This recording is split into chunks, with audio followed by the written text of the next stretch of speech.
Hello everyone, I'm back, and today we are going to talk about the Space Wolves Combat Patrol box. Why would you like Space Wolves? Because you like Shock Assault and you like to hit hard, or the ability to heroically intervene and help out your battle brothers. Probably you like the Nordic Viking theme and these bearded berserker-like guys. Or because you are a big furry. Please, this isn't a bar fight. Have some class. What are the special rules for the Space Wolves? They have two. When you are charging, get charged, or heroically intervene, you get +1 to your hit rolls. The second one, that all your units, not just your heroes, are able to heroically intervene, so help out their battle brothers.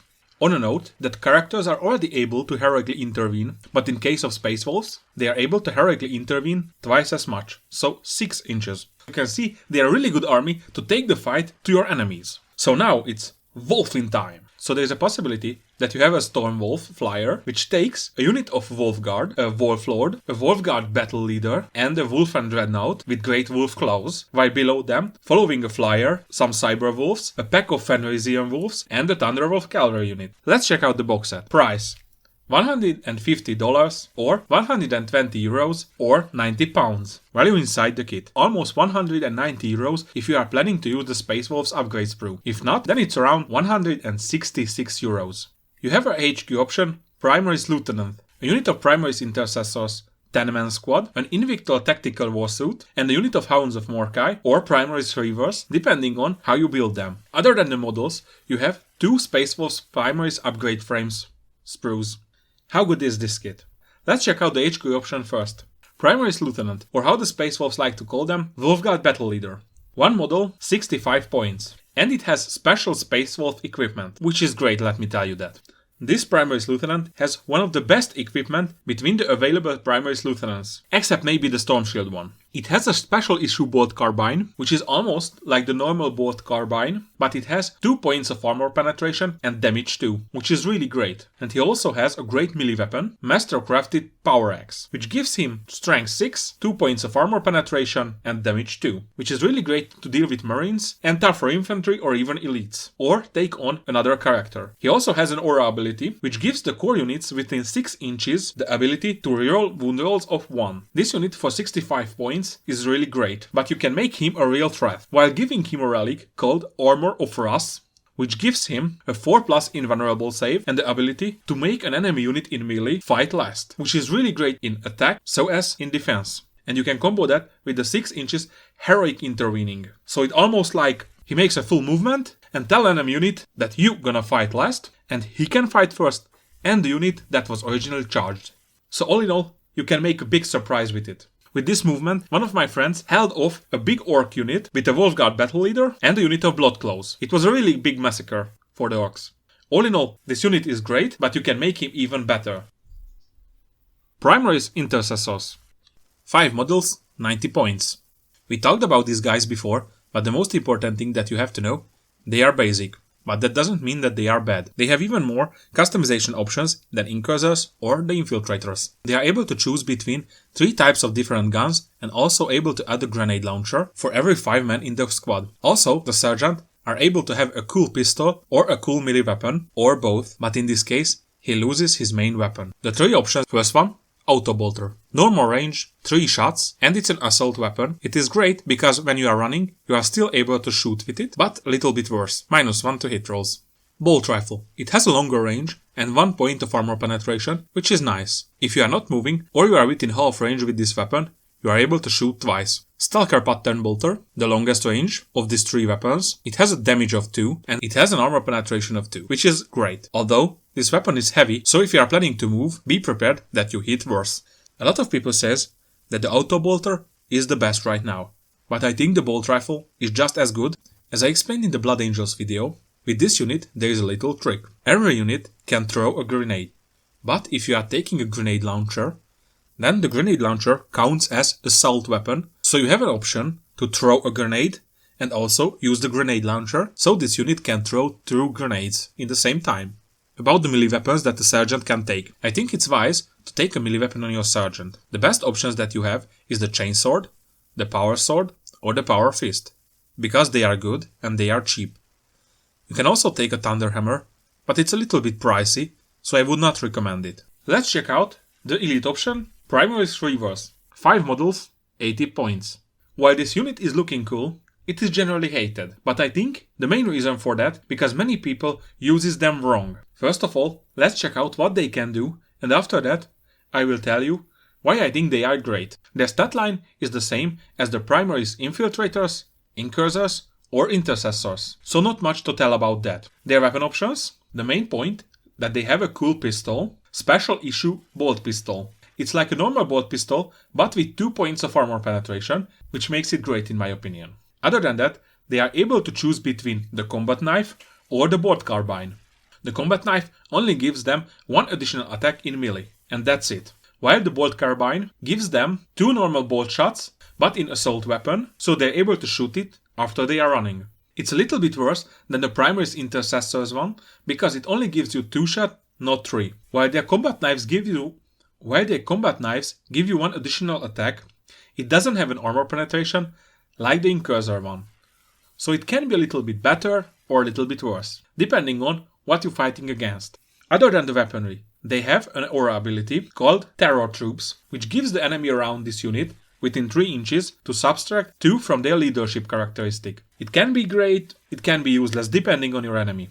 But this Terror Troops ability, and they have a cool trick with the Terror Troops stratagem, when you use it, they can take away an objective secured ability from your enemy. And if you roll well, their performed action fails immediately, denying points from your enemy, which can be great. They have 2 war gear options. The first one, called Grapnel Launcher, like the Batman thing. When you use that, the unit gets the ability to outflank, which means on a later turn they can come in from the side of the board. Also, when you are making a normal move, advance, or fall back, you can ignore the vertical distance. The other war gear option is Reaver Graver Shoot when they have an ability to death from above, which is basically Deep Strike. Their biggest fault is that they are in the elite section, so taking up spaces from units that are dealing damage while they are not really great damage dealers. But with the Arks of Omen detachment rule, I see a place for them in my army at least. They are able to score so much point for you if you use them well. They have insane mobility with the tricks like the Incursors or the Infiltrators, but also with the death from above, they are superb. They really excel in the retrieve battlefield data secondary mission. In the first turn, you do one in your deployment zone. On the second turn, you do another one that you can reach, or you drop down the Reavers far away from the enemy, maybe on a building or something like that, and you do the second one. After that, while you're doing the third one with the normal unit, you pick up the Reavers with the Guerrilla Tactics stratagem, and in your next movement phase, they can come in on the last section and finish the job. After that, you still have a unit which can move, shoot, or even take away an objective, or help out the other units in your army, like taking away an enemy unit's objective secured. And if you don't want that, you can still go into a cover and shoot out with bolters. Maybe they won't do much damage, but they will be still annoying and still 10 bolter shots around, and something that your enemy has to look out for. So, distraction. The other special option for these guys from the Space Wolves called Hounds of Mordkai. 5 models and 85 points. They are almost the same as the Reavers, however a little bit more expensive, while they have less weapon options and war gear options, only the special issue bolt pistol and the combat knives. From the war gears, only the grapnel launcher. They have some special abilities. While they're losing the Terror Troops, they gain 3 abilities. First of all, Hunter Beyond Death, which means they can attack Psykers even if they are protected with the Lockout rule or with the bodyguards. Also, they add 1 to the hit rolls and 1 to the damage characteristic when they are attacking Psykers. So really good anti-Psykers or Witch Hunters.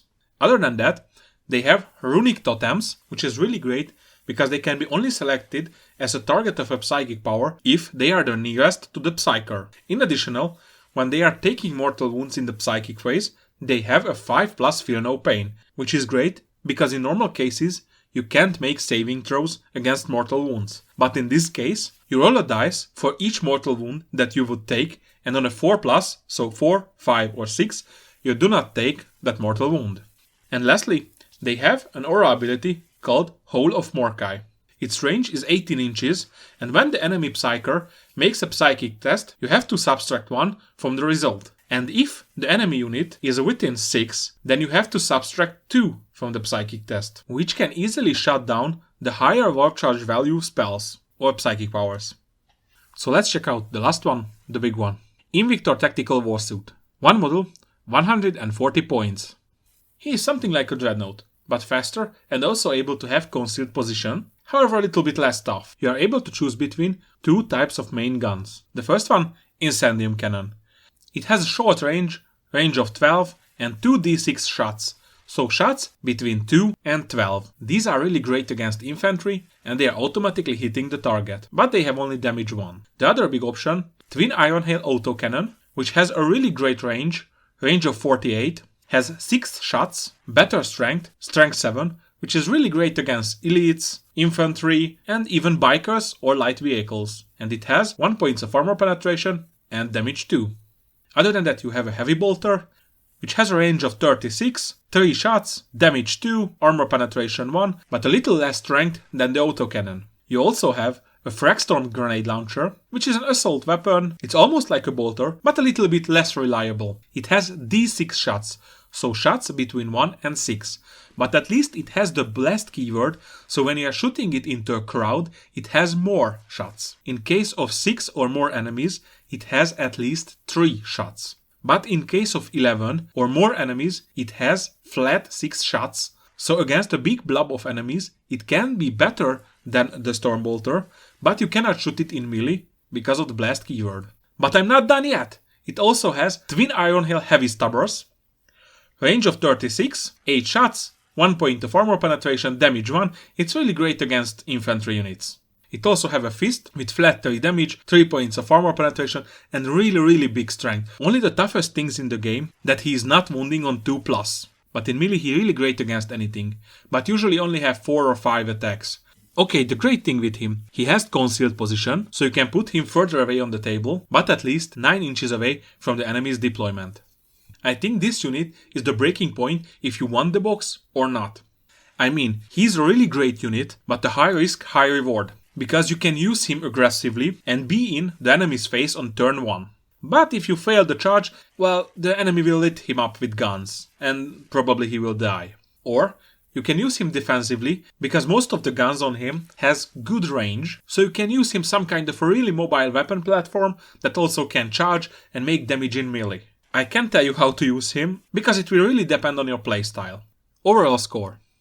This box is solid, a 7.5 out of 10.